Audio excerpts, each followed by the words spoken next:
Hello kids, I'm Mr. Bobby and I'm your accounts teacher and my YouTube channel is Excel Prodigy.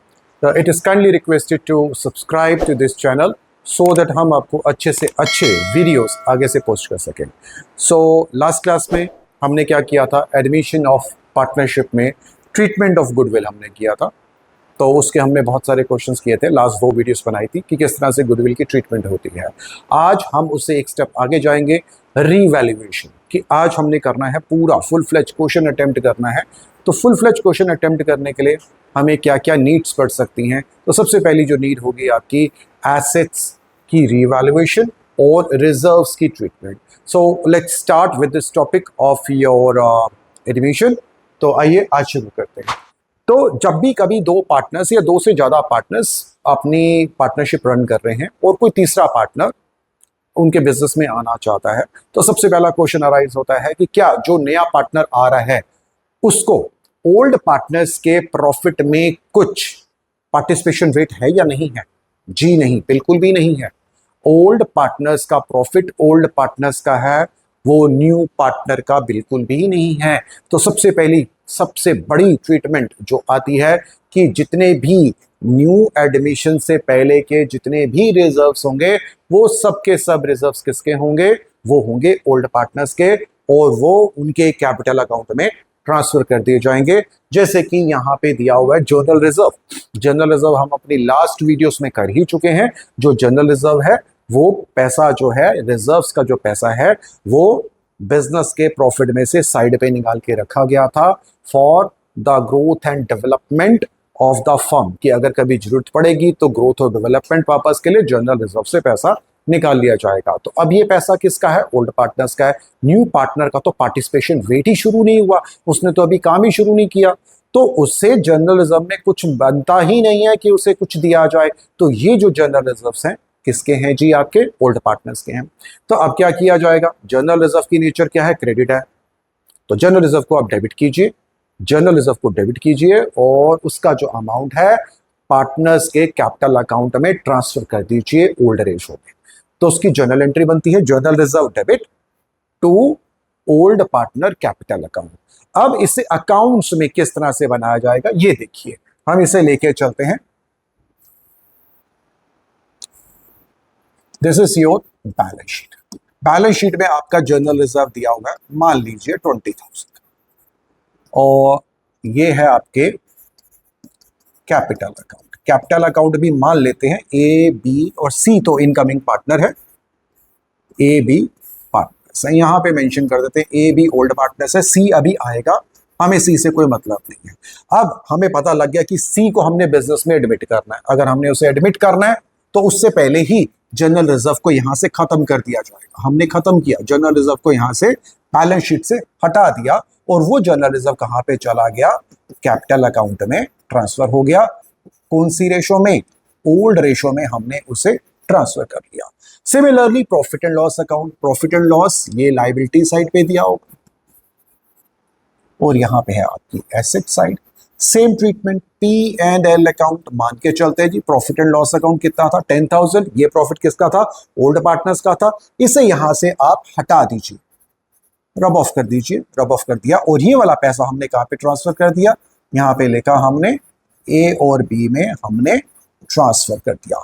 Anything else, yes. अब आता है आपका workman compensation reserves. Workman compensation reserves again मान लेते हैं 20,000, और किसी भी पर्सन ने इसे क्लेम नहीं किया, किसी वर्कर ने क्लेम नहीं किया, तो ये पैसा एज इज पड़ा है. हम इसकी अभी कुछ देर के बाद इसकी फर्दर एडवांस ट्रीटमेंट भी कर लेंगे, जो कि हमने change in profit sharing ratio के टॉपिक में भी किया था हमने. आप इवन वो वीडियोस को भी देख सकते हैं. तो ये जो है वर्कमैन कंपनसेशन रिजर्व है, तो किसी ने भी क्लेम नहीं किया, इसे भी आप यहां से क्या करेंगे, इसे रब ऑफ करेंगे और इसका पैसा कहां पे डाल दिया जाएगा, आपका workman compensation reserve old partners का है, तो इक्वल या जो भी इनकी ओल्ड रेशियो रही होगी उसमें बांट दिया जाएगा. Not only reserves but even losses also. अब लॉसेस 2 तरह के हो सकते हैं, जैसे कि normal loss P and L. ये फिगर और ये फिगर साइमल्टेनियसली किसी भी बैलेंस शीट में नहीं हो सकती। एक साल में आइदर प्रॉफिट होगा या लॉस होगा। तो अगर यहाँ पे पी एंड एल जो डेबिट बैलेंस दिया होगा तो इसे हम ट्रीट करेंगे, लॉस ट्रीट करेंगे।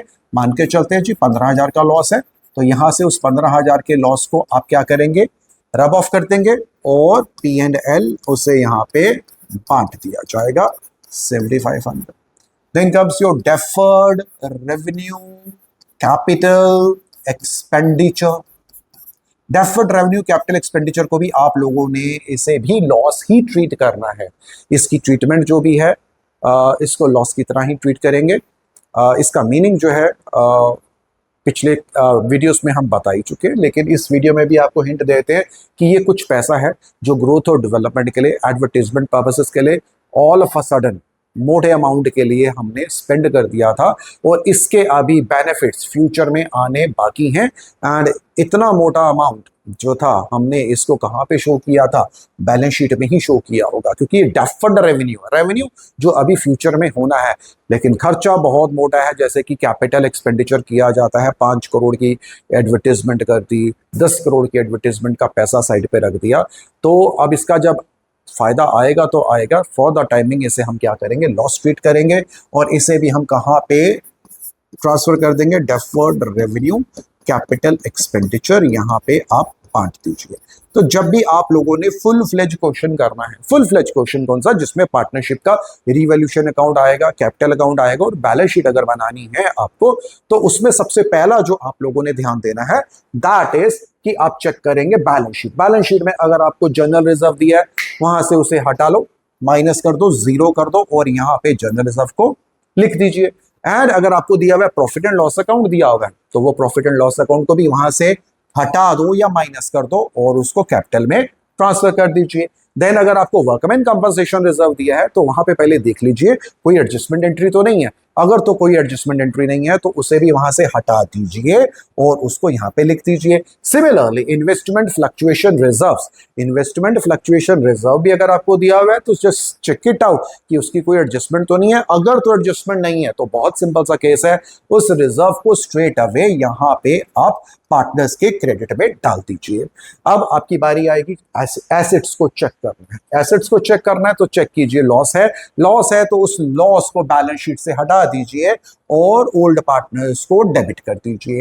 डेफर्ड रेवेन्यू कैपिटल एक्सपेंडिचर मैंने आपको बार बार कहा है, इसको आपने लॉस ही ट्रीट करना है। तो ये लॉस है तो हमने माइनस किया और अगेन उसको हमने यहां पे लिख दिया। तो एक तो केस होगा आपको इस तरह से, जो आपको क्वेश्चन की शुरुआत में ही बैलेंस शीट में चेक करना है कि क्या ये चीजें हैं तो उसे हटाएं और उसको कैपिटल में ट्रांसफर कीजिए। नाउ हो सकता है कि आपको जर्नल एंट्री करने की बात करें, तो जर्नल एंट्री बड़ी सिंपल है। जर्नल रिजर्व आपका यहाँ पे था, जर्नल रिजर्व की नेचर क्या है, क्रेडिट नेचर है, इसको डेबिट कीजिए और ओल्ड पार्टनर्स को जर्नल रिजर्व की नेचर क्रेडिट है, इसको जर्नल रिजर्व अकाउंट डेबिट, इसको आप डेबिट कीजिए और 2A 2B जो कि मैं मान के चलता हूं कि ये दो ओल्ड पार्टनर्स हैं, इनमें डिस्ट्रीब्यूट कीजिए। सिमिलरली अगर प्रॉफिट था, प्रॉफिट की नेचर अगर तो प्रॉफिट की है तो वो क्रेडिट नेचर है, उसे खत्म करने के लिए हम क्या करेंगे, P&L account debit 2A 2B। Again कोई वर्कमैन कंपनसेशन रिजर्व है, उसकी अगेन नेचर क्या है, आपकी क्रेडिट है, उसको आप क्या कीजिए, workman compensation reserve account debit 2A 2B। Similarly investment fluctuation reserve, investment fluctuation reserve अगर आपने बनाया है, उसकी नेचर क्रेडिट थी, उसे डेबिट करके 2A 2B या जो भी ओल्ड पार्टनर्स हैं ओल्ड रेशो में उसे ट्रांसफर कर दीजिए। सिमिलरली जो अगर लॉसेस है, लॉस की नेचर क्या होती है, आपकी डेबिट होती है, लॉस की नेचर डेबिट है तो लॉस को क्रेडिट कीजिए और ओल्ड पार्टनर्स को डेबिट कीजिए। तो यहां पे जो है इस चीज को आपको ध्यान रखना। अब एक स्टेप आगे बढ़ते हैं, इसमें तो जर्नल रिजर्व में कोई प्रॉब्लम नहीं है जी, चलो जर्नल रिजर्व को हमने डिस्ट्रीब्यूट कर दिया। P&L में भी कोई प्रॉब्लम नहीं है, P&L को हमने डिस्ट्रीब्यूट कर दिया। वर्कमैन कंपनसेशन, वर्कमैन कंपनसेशन में अगर कोई क्लेम नहीं है तो उसको हमने डिस्ट्रीब्यूट कर दिया।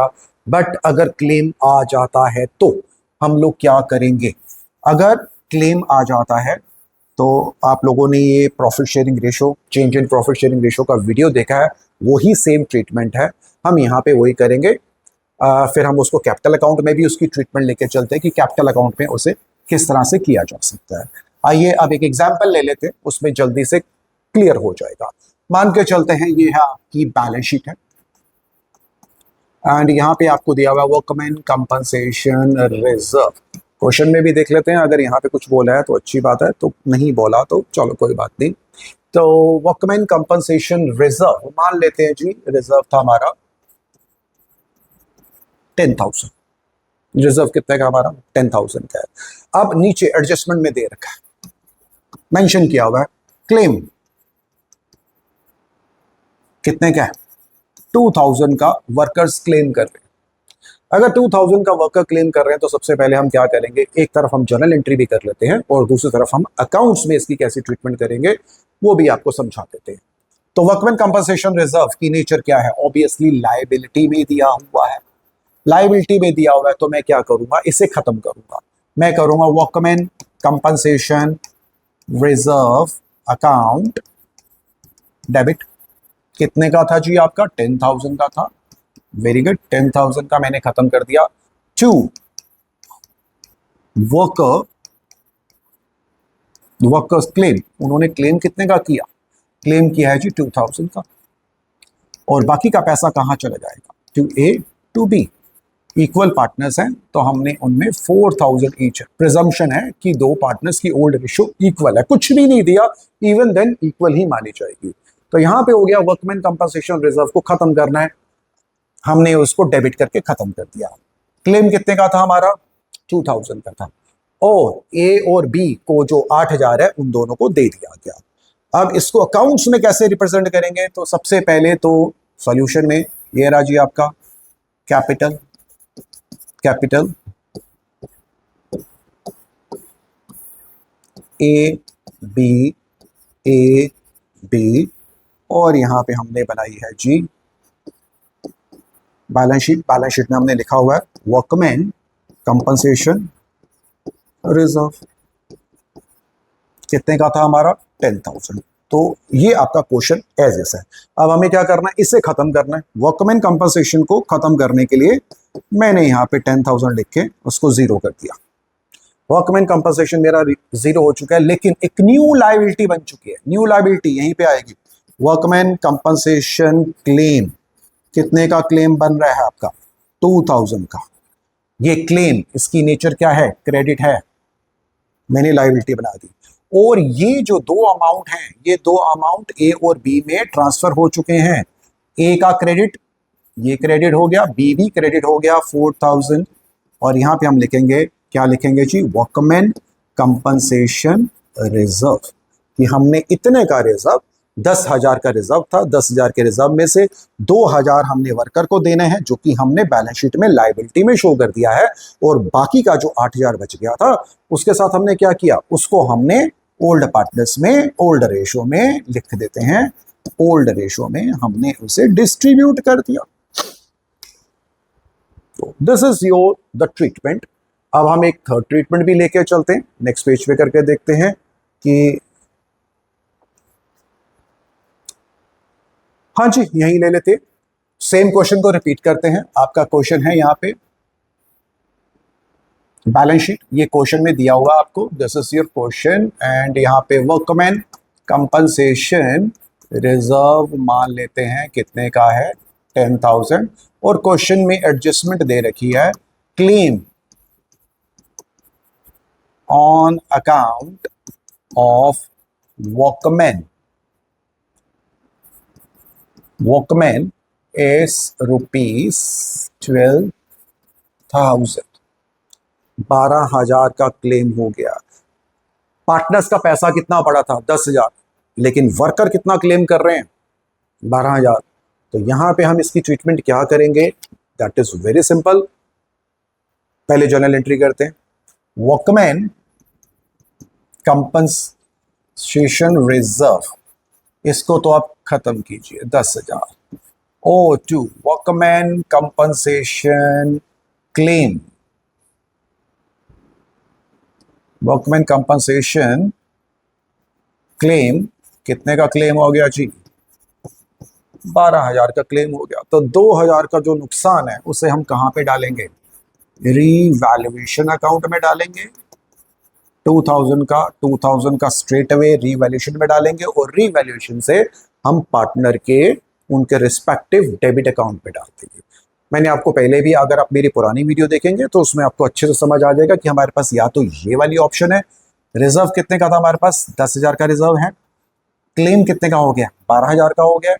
तो अब यहाँ पे इस 12,000 का क्लेम 10 में से तो निकल नहीं सकता, तो वो जो 2,000 रुपया है वो हम कहाँ से निकालेंगे? रीवैल्यूएशन से। रीवैल्यूएशन को हमने क्या किया? डेबिट किया है। अब हम क्या करेंगे? A debit, B debit to revaluation. हम ऐसे कर देंगे, रीवैल्यूएशन को हमने यहाँ पे 2,000 से खत्म किया और ये वाला पैसा हमने कहाँ से चार्ज किया? ए और बी अकाउंट से चार्ज किया। अगर आपको लगता है ये थोड़ा सा मुश्किल है तो आप सिंपल से काम कीजिए, यहाँ लिखिए जी, वर्कमैन कंपनसेशन रिजर्व डेबिट कितने का जी? 10,000 का। टू क्लेम, क्लेम कितने का आ रहा है आपका? 12,000 का। 12,000 का क्लेम है, तो 2,000 का जो ये डेबिट का लॉस है वो ए और बी उठाएंगे। A capital debit, B capital debit. कौन सी रेशो में? ओल्ड रेशो में। तो ओल्ड रेशो होगी 2,000 का जो डिफरेंस है, ओल्ड रेशो कुछ नहीं बोला तो 1,000 ईच हमने यहाँ पे इसकी एंट्री कर दी। अब हम देखते हैं कि अकाउंट्स हमारे क्या क्या बन सकते हैं। नंबर 1 अकाउंट बनेगा, क्योंकि यहाँ पे प्रॉफिट लॉस इन्वॉल्व है, तो एक बनेगा आपका रीवैल्यूएशन अकाउंट बनेगा। दूसरा अकाउंट बनेगा आपका कैपिटल अकाउंट बनेगा। तीसरा अकाउंट क्या बनता है आपका? बैलेंस शीट बनती है। ये जनरल अकाउंट्स हैं जो कि आपके बन नहीं बनते। ये 3 अकाउंट्स तो मोस्ट ऑफ द क्वेश्चंस में आपके बनेंगे। लीजिए, सबसे पहले ये बैलेंस शीट है जिसमें बोला गया वर्कमैन कंपनसेशन रिजर्व। कितने का रिजर्व दे रखा है? यहाँ पे दिया हुआ है जी 10,000। मुझे इस 10,000 को खत्म करना है, माइनस करके इसको खत्म कर दीजिए। 10,000 रिजर्व को हमने खत्म कर दिया। रिजर्व हमारा खत्म हो चुका है, लेकिन क्लेम कितने का है? यहाँ पे वर्कमैन कंपनसेशन क्लेम, क्लेम कितने का आ गया आपका? 12,000 का आपका क्लेम आ चुका है। 2,000 का फायदा हुआ या नुकसान? भाई बिजनेस में तो लॉस हो गया, 2,000 का लॉस है। तो ये नॉमिनल नेचर का अकाउंट है, रिवैल्यूएशन अकाउंट नॉमिनल नेचर का है, लॉस है, तो लॉस आपका कहाँ पे आ जाएगा? यहाँ पे आ जाएगा। और यहाँ पे हम लिखेंगे वर्कमैन कंपनसेशन क्लेम। यहाँ पे हमने जो लिखा है वर्कमैन कंपनसेशन कितने का? 2,000 का। अब 2,000 का जो ये लॉस है, इस अकाउंट को बंद कीजिए, इसकी बैलेंसिंग फिगर निकालिए। इसकी बैलेंसिंग फिगर किस तरह से होगी? ये 2,000 यहाँ पे है, तो यहाँ पे ए, या आप लिख सकते हैं रीवैल्यूएशन लॉस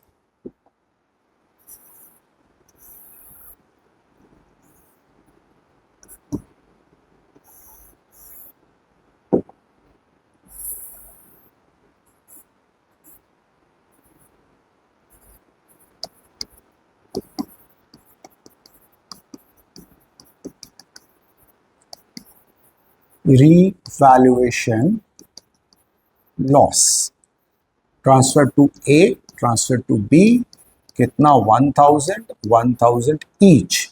और यहाँ पे इनके कैपिटल अकाउंट में हमने ट्रांसफर कर देना है ए बी। ये 1,000 यहाँ पे आ गया और ये वाला 1,000 यहाँ पे आ गया, और यहाँ पे आप लिखेंगे रीवैल्यूएशन। आप ऐसा कर सकते हैं, आप स्ट्रेट फॉरवर्ड भी कर सकते हैं। अगर आप रिवॉल्यूशन नहीं करना चाहते हैं तो यहाँ आपसे इस रिजर्व को खत्म कर दीजिए, क्लेम कितने का? 12,000 का क्लेम कर दीजिए, और स्ट्रेट अवे यहाँ पे 1,000 की एंट्री कर दीजिए, और यहाँ पे उसको आप मेंशन कर दीजिए जो ये है। बट मैं सजेस्ट करूंगा कि आप इसे रीवैल्यूएशन अकाउंट बनाएं। रीवैल्यूएशन, क्योंकि जो भी पार्टनर के आने पे कुछ भी चीज को रीवैल्यू किया जाता है तो वो हम उसको जनरली रीवैल्यूएशन अकाउंट में ही ट्रांसफर करते हैं। तो ये आपके जो हैं केसेस हो चुके हैं कि आप लोगों को ध्यान रखना है, कोई भी रिजर्व्स हैं, अगर रिजर्व्स हैं तो उन्हें बांट दीजिए, रिजर्व्स को खत्म कीजिए।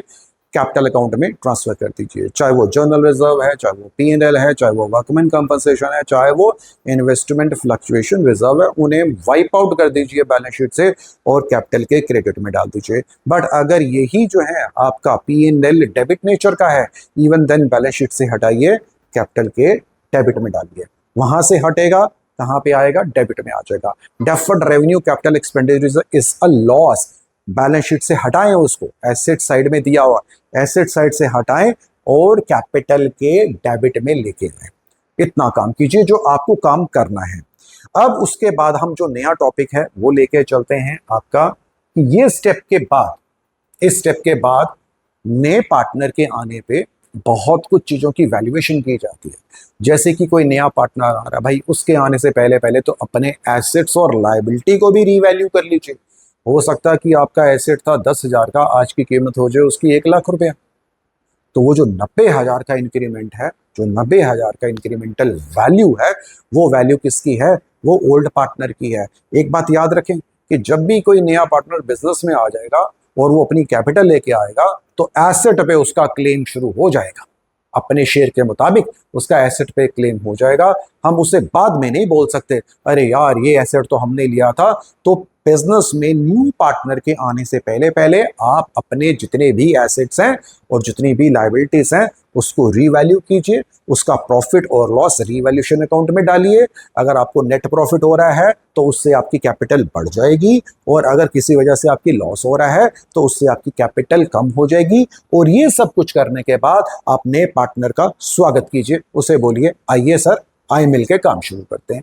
तो अब रिवैल्यूएशन अकाउंट की हम बात कर रहे थे, तो दोबारा से ले लेते हैं जी रिवैल्यूएशन अकाउंट। रिवैल्यूएशन अकाउंट आपका नॉमिनल अकाउंट है।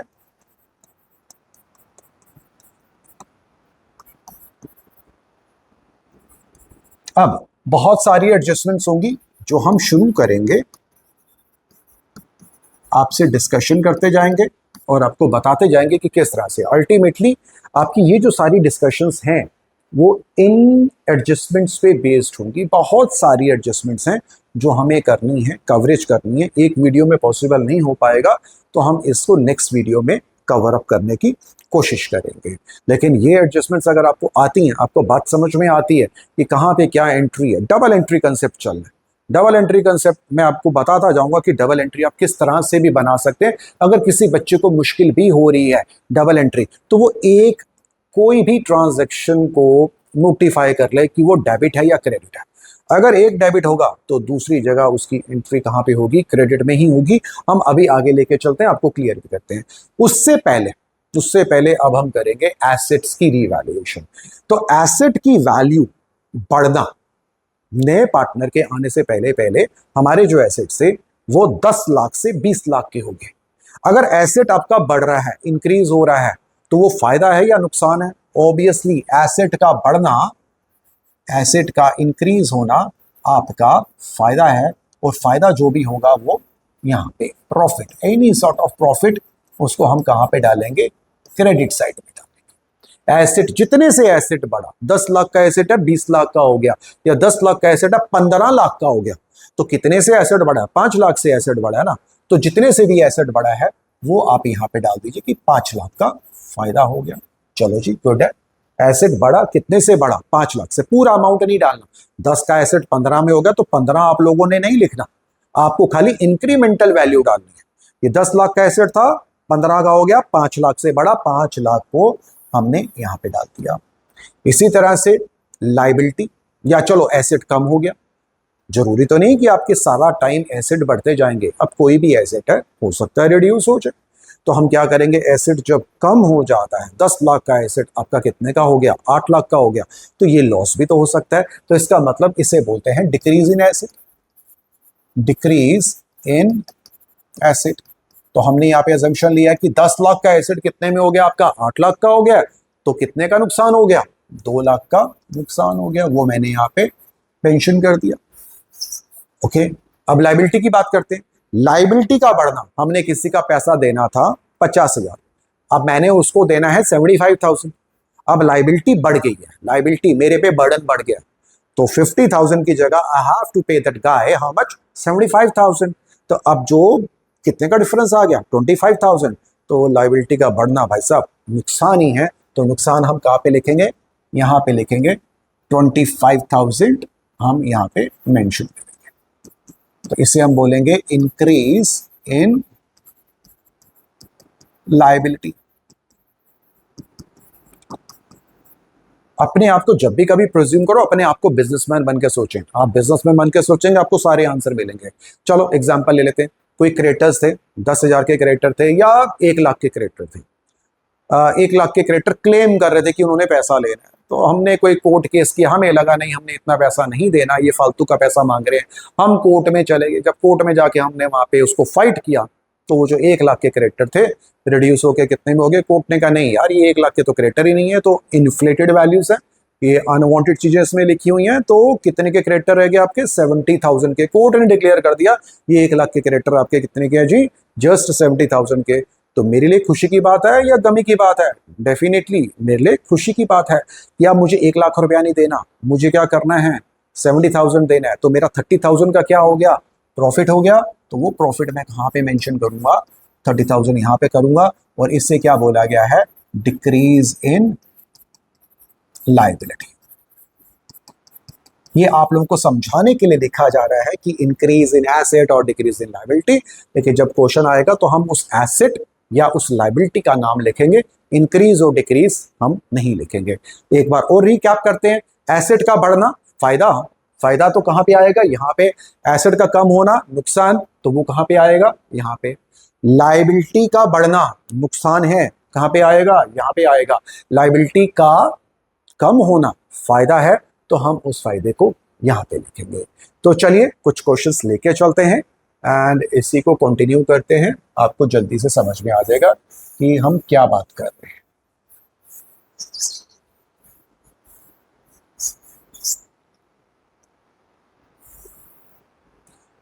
The value of furniture is to be increased by, English है थोड़ा सा सोचना पड़ेगा, 2 वर्ड्स आएंगे, टू और बाय।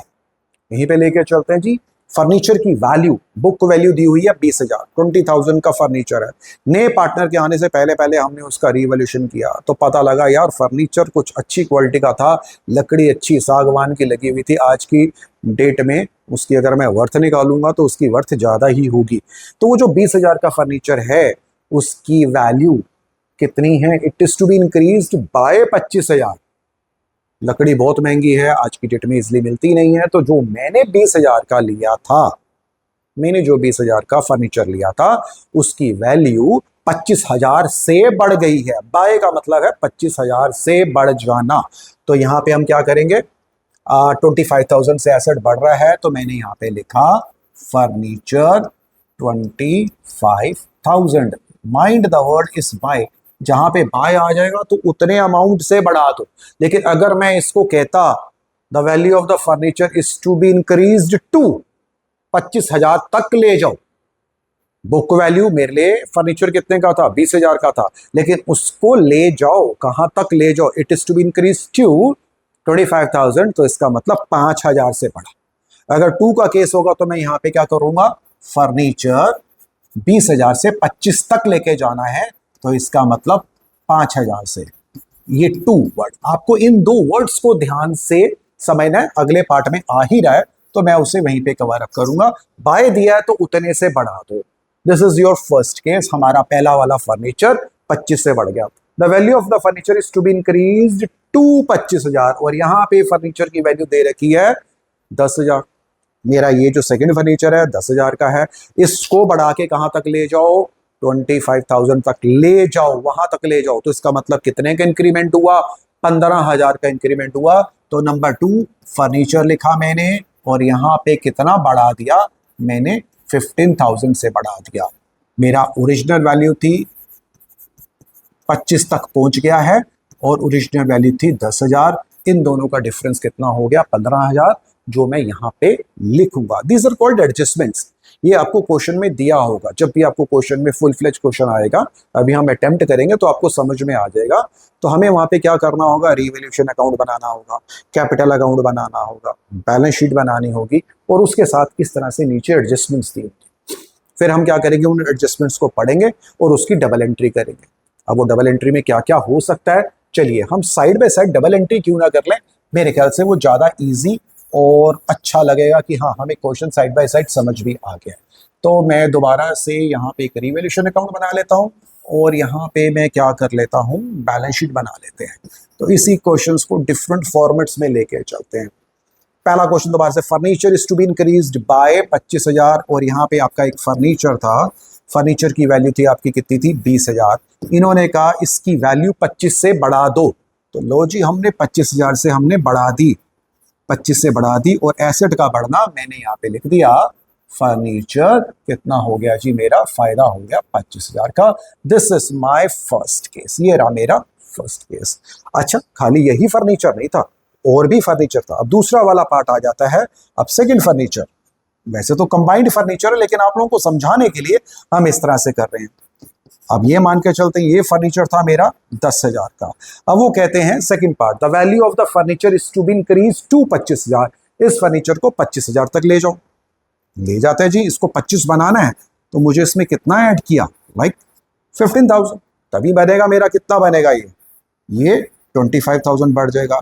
तो इंक्रीमेंटल वैल्यू कितनी है मेरी, 15, तो 15,000 का मेरा क्या हो गया, फायदा हो गया, जो कि मैंने रीवैल्यूएशन के क्रेडिट साइड पे डाल दिया।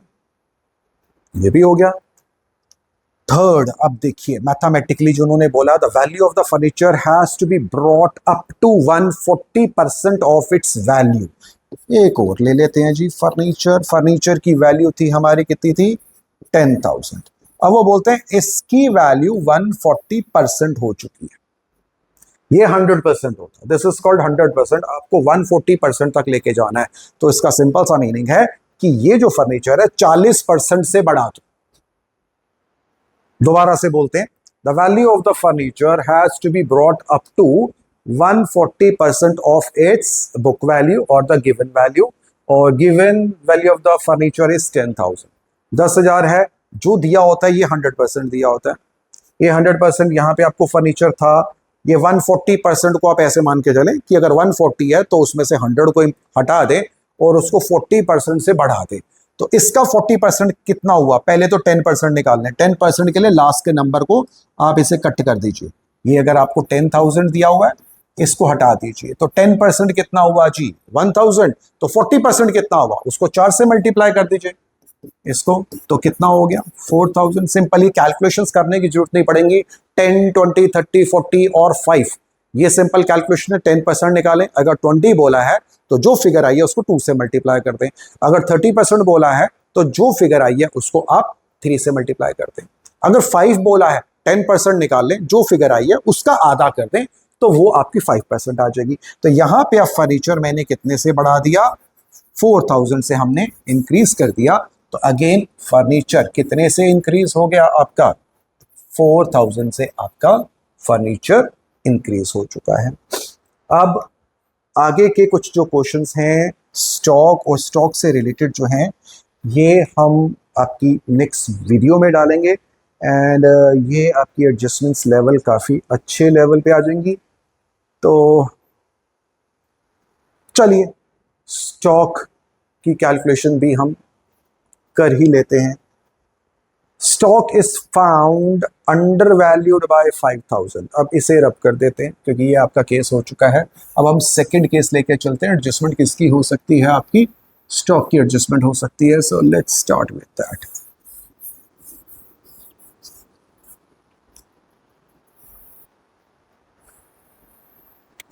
Stock, now comes stock is found undervalued by 5,000।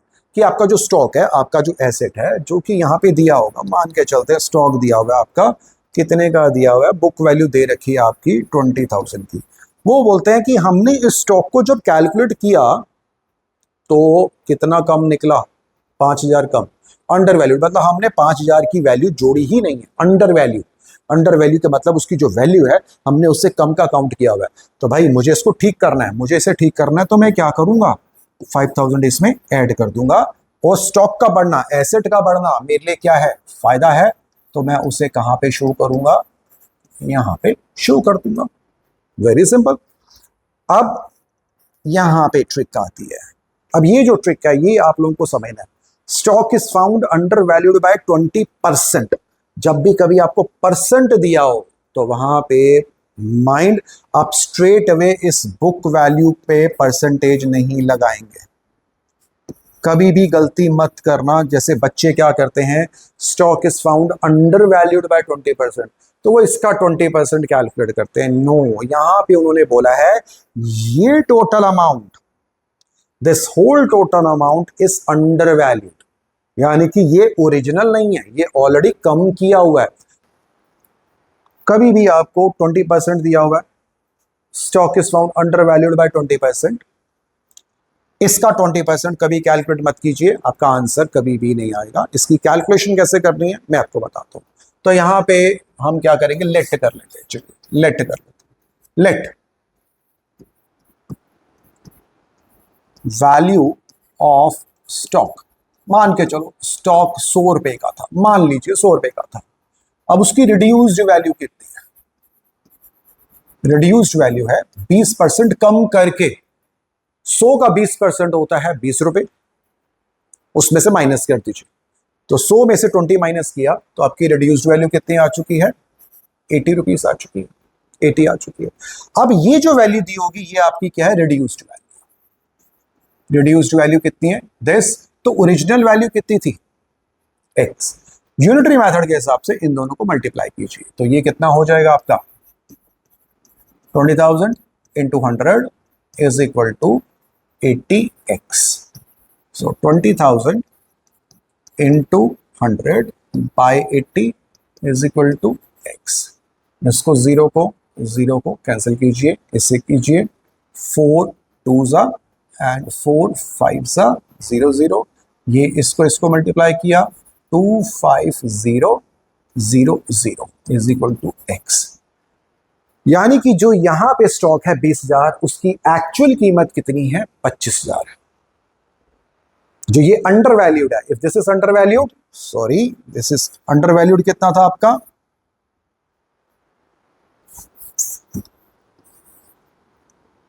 Under valued is 20,000, तो उसकी एक्चुअल वैल्यू थी 25। तो अब इसे मुझे 25 बनाना है। अगर मुझे इसको 25 बनाना है तो मैं इसमें +5 करूंगा और 5,000 मैं यहां पे शो करूंगा स्टॉक। तो ये कैलकुलेशन आपके लिए परसेंटेज के केस में होगी। आप वैसे भी अगर आप इतना लंबा चौड़ा नहीं करना चाहते हो तो मैं आपको एक शॉर्टकट टेक्निक बताता हूं। तो जब भी यहां पे परसेंटेज में दिया हो, परसेंटेज में आपको बोला गया है कि 20%, तो 20% अगर दिया हुआ है तो सबसे पहले जो वैल्यू दी हुई है आप लिखे हो उसको, ये वैल्यू कितने की थी, 20,000 की। ये ट्रिक है, उसको आप किससे मल्टीप्लाई कर देंगे, सीधा 100 से मल्टीप्लाई कीजिए। 20,000 को आप 100 से मल्टीप्लाई कीजिए। अब उन्होंने क्या बोला, कितना परसेंट है, 20%। 20 में मैं कितना ऐड करूं कि 100 बन जाए, 80, उसे आप नीचे लिख दीजिए। तो जब आप ये करेंगे तो आपके पास स्टॉक की ओरिजिनल वैल्यू ऑटोमेटिकली आ जाएगी। आपको ये यूनिटरी मेथड नहीं करना पड़ेगा, स्ट्रेट फॉरवर्ड आप इसे ऐसे कीजिए। अगर मैं बोलता कि stock is under valued bye 30%, तो कितने का स्टॉक था मेरा, 20,000 का स्टॉक है, उसको 100 से मल्टीप्लाई किया। अब 30%, 30 में कितना ऐड करूं कि 100 बन जाए, 70, वो मैं नीचे ऐसा लिखूंगा। तो मेरे पास स्टॉक की ओरिजिनल वैल्यू आ जाएगी कि मेरा स्टॉक इतने का था और अब इतने का रह गया, और उसका डिफरेंस मैं प्लस या माइनस कर सकता हूं। तो आई सपोज ये जो क्वेश्चन है आज के लिए आपको काफ़ी हेल्पफुल होंगे समझने के लिए।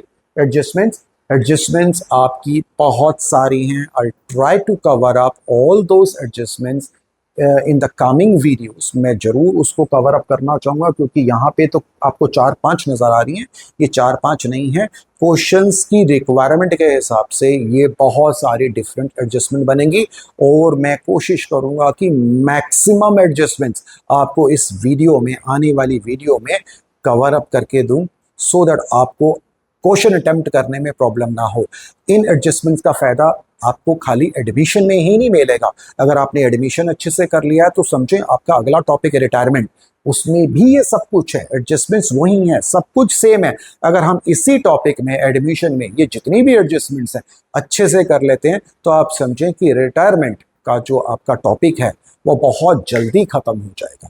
रिटायरमेंट खत्म होगा तो उसके बाद एक डेथ है और एक डिसोल्यूशन है, वो भी बहुत ईजिली आपका कवर अप हो जाएगा। तो before going I would like to make one more request कि आप काइंडली सब्सक्राइब कीजिए सो दैट मैं आपको मैक्सिमम से मैक्सिमम कंटेंट कवर करके दूं। मैं नहीं चाहता कि वीडियो बहुत ज़्यादा लंबी हो, छोटी छोटी वीडियो समझ में भी आती हैं, लेकिन मेरा पर्पस है कि आपको नॉलेज देना। नॉलेज बहुत वास्ट है, ये सारी नॉलेज आपको कॉलेज में भी काम आएगी। जब आप कॉलेज में जाएंगे तो वहाँ पे एडमिशन्स हायर फॉर्म में आ जाएगा, एंड ये सब कुछ आपके काम में आना ही है। पहले से अपना बेस स्ट्रॉन्ग कीजिए एंड उसके बाद अपनी लाइफ एंजॉय कीजिए। So again kindly subscribe to my channel so that I can really help you out in achieving what you really want to achieve. Thank you. Bye bye. Ciao.